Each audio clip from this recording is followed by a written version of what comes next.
This one is important because this is what recently like just blew up my channel.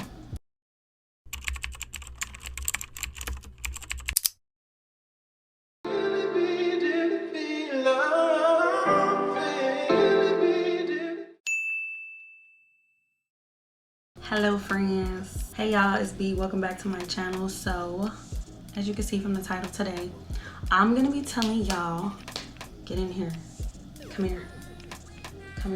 I'm gonna be telling y'all how I got 1,000 subscribers. Yes, not 10, not 100, 1,000 subscribers in less than 1 month.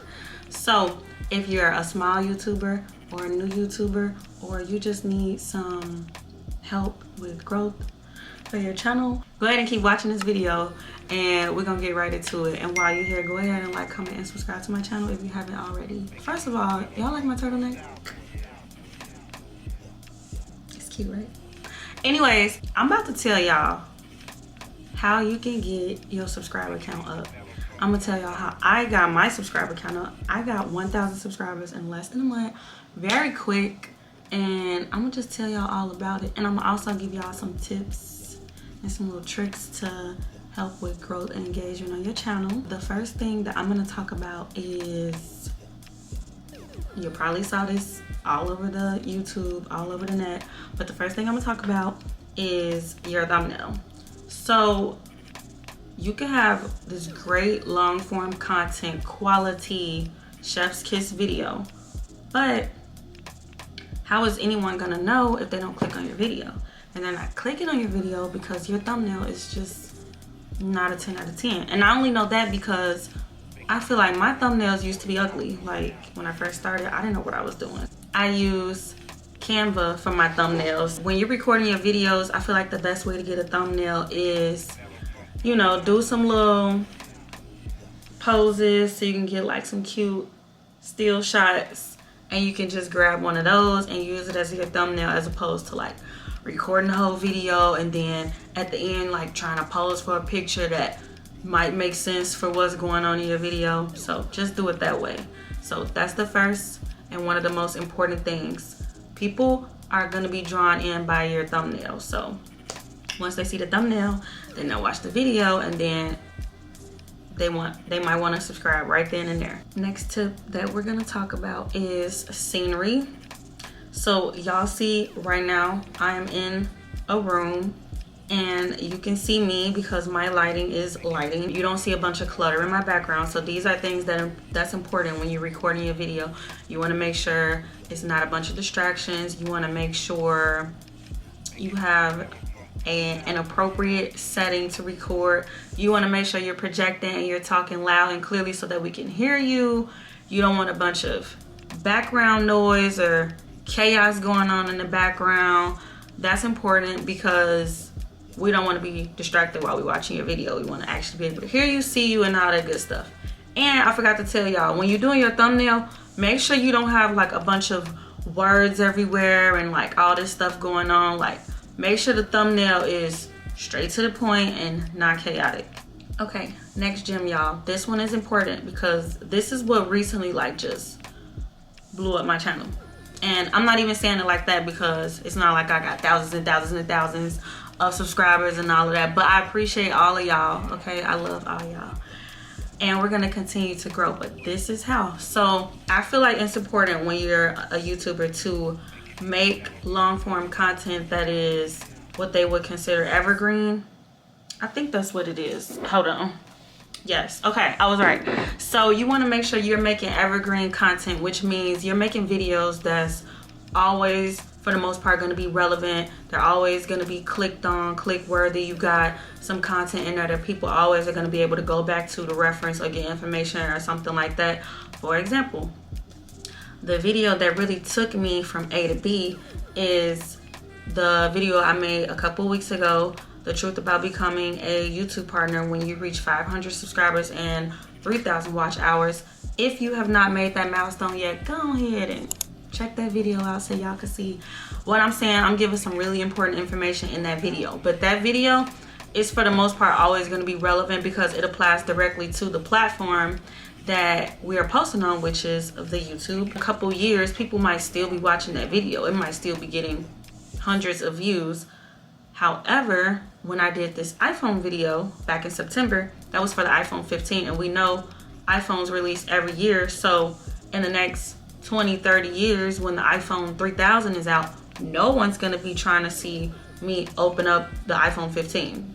Cause why? Like, you know what I'm saying? So that video was, you know, wavy, trendy for that time. And you know, it's still getting a couple views, but the phone's been out for months, so it's not getting as much engagement as it was when I first did it, if that makes sense. So when I say evergreen, that's what I mean. Like, do something that's always gonna be click worthy. Next, this is important for growth on your channel. Let's talk about the setup. So right now I am recording on the Sony ZV.1, and that is the camera that they recommend when you are a vlogger. Like, I went into Best Buy, and if you tell them you're a YouTuber, you vlog and all that, this is the camera that I feel like most of us are using right now.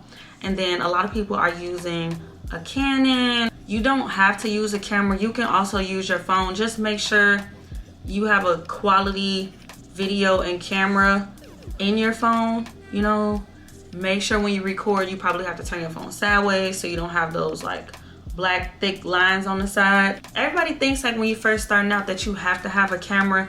You don't have to have a camera. I mean, like, things like a camera, a tripod, a mic, all of that can come with time, but when you're first starting out and just until you get the hang of it, you could just simply use your phone. If you have a ring light, that will be beneficial too, just for lighting purposes. Now, again, I'm making this video because a lot of y'all have been asking me, what do I do to help elevate my channel? I've been on YouTube for 50 years and I'm not seeing what I need to see. So I'm just telling y'all what worked for me recently. And this is why I'm saying this. So some of y'all, as far as the setup, you want to make sure that the camera is actually facing you or whatever you're discussing in your video. Some of y'all be doing this, like have your camera set up right here and then your content is over here. You like, hey y'all, welcome back, and yeah, today I'm gonna... Why? Like, why would the camera be there and you're recording here? So make sure the camera is facing the scenery. Like, whatever you trying to get across, we need to see you. Like right now I'm talking to y'all, so the camera is here. When people go on your YouTube page, make sure that you have a cute profile picture, and it would be beneficial if you had a little cute banner or something that's eye-catching, because if I go to somebody's YouTube page and they have a little colorful circle right there and no photo and no banner, it just looks very dry, it looks plain. So make sure you put your personality on your channel. You want to have some type of aesthetic, some type of visuals, something clear. And then also going off of that, when you are talking about YouTube intros, because most content creators on YouTube, they have somewhat of an intro. Make sure your intro is not 5 minutes long or very drawn out, because you're losing viewers and potential subscribers right there. Like, oh, it's 5 minutes in and the content hasn't started yet because we're still watching your intro. Like, nope, cut it short. Like, let's get straight to the point. Like, the intros be cute. We want to see, you know, put your handles in there, do your 1-2, but like, it don't need to be 10 minutes. Y'all have also been asking me a lot about copyright strikes as far as the music and getting monetized if you have copyright strikes. Now, from my understanding, if you're trying to get monetized, you cannot be having copyright strikes. You can't have videos up that are copywritten. One, because YouTube will not recommend that video. Your video won't be pushed out because it's copywritten, and you cannot make the coins from a copywritten video, which means you cannot just go ahead and take a song that we all know that's playing on the radio and just put that on your video and hope that it's all fine. Like, obviously, you cannot do that. You gotta find a song that's not copywritten. But at any point, if you go and like screen record a little mix, a little mix up, mesh up of a song that's not copywritten, at any point it can still become copywritten. So that's kind of the risk when you do that. But there's other like apps and outlets and websites that you can use that has non-copywritten music. Now, Some are free and some may not be free, but it's your choice how you want to go about doing that. But the thing is, whenever you upload your video private before it's published, YouTube Studio will let you know, like, do you have any restrictions on this video? Which means, is it a reason why this video should not be posted to the platform for monetization reasons or for copyright strike reasons? So YouTube Studio is your bestie, okay? YouTube Studio is your bestie. Now, while we're talking about YouTube Studio, another key, when you drop your videos, you might want to establish some type of schedule, and that's something that I'm still working on, but it's important to notice the trend. So for me, I noticed that my videos, based on my viewers, do better towards the end of the week and later on in the day. It depends on who your audience is and what kind of content you're making. For example, you know that people are typically at work 9 to 5, so your videos probably will get more views after 5 o'clock when people are not at work. Or if you know, I don't know, if it's something going on, like if it's around the holiday time, people are probably not gonna be on YouTube watching videos depending on what the holiday is. So you just gotta develop somewhat of a schedule and know your audience, because if you have a schedule, people know when to expect content from you. So they'll be more likely to tune in because they'll be waiting on the content. But like I said, that's something that I'm still working on too. I'm trying to get at least 2 days, or I don't know. Like, I'm trying to get like 2 days that I want to consistently post. And speaking of consistency, consistency is key. So we need to try to be posting not once a month, because that is not consistent. YouTube, they may go ahead and forget about you. And then your subscribers are there when the momentum is up. Like, you got a video that's doing good, you got a lot of people tuning in, put out another video. Do not be waiting weeks and weeks and months and months. Like, that's not gonna work. You need to be consistent. Try to put videos out on a weekly basis. And I know all these people will say, you gotta put out 2, 3, 4 videos a week. Like, is that realistically possible for all of our schedule? Probably not, but just try, girl, okay? Just try your best. These videos, y'all be getting really creative with these titles, but I'm gonna need for y'all to have straight to the point titles that are searchable. Straight to the point. Don't be having like a whole Bible scripture in there. Now, sometimes I do use up most of my characters because it might be 2 or 3 main like points that I want to be seen in my title, so people know what I'm saying and they want to click on it. Click worthy titles. Anytime anybody is searching for something in YouTube, if it's in your title, it's a greater chance that it's gonna pop up. Use your tags, keywords, and description box. Tag, keywords, description box. Put all those words that you want to come up in the search bar, put that in there, because if you have all those words in those spots, then it will be more likely to be searched. It will be more likely to be clicked on. People can find your content easier. So if you're talking about brown bronzer, make sure you have that somewhere in the title or in the description box or in the tags and the keywords. Picking up what I'm putting down?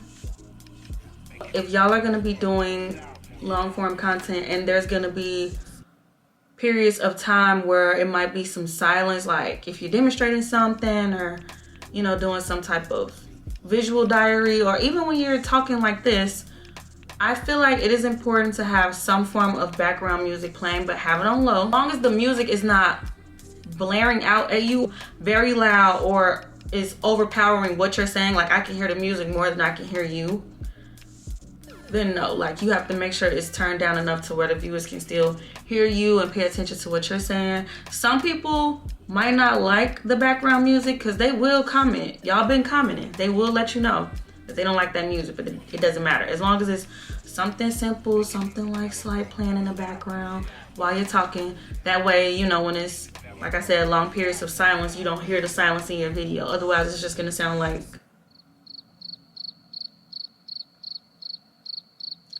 cricket machine, and we don't want that because that's awkward and they're gonna click off. You don't want that. Now, the next thing that I'm gonna talk about is super important for keeping your subscribers and keeping them coming back, okay?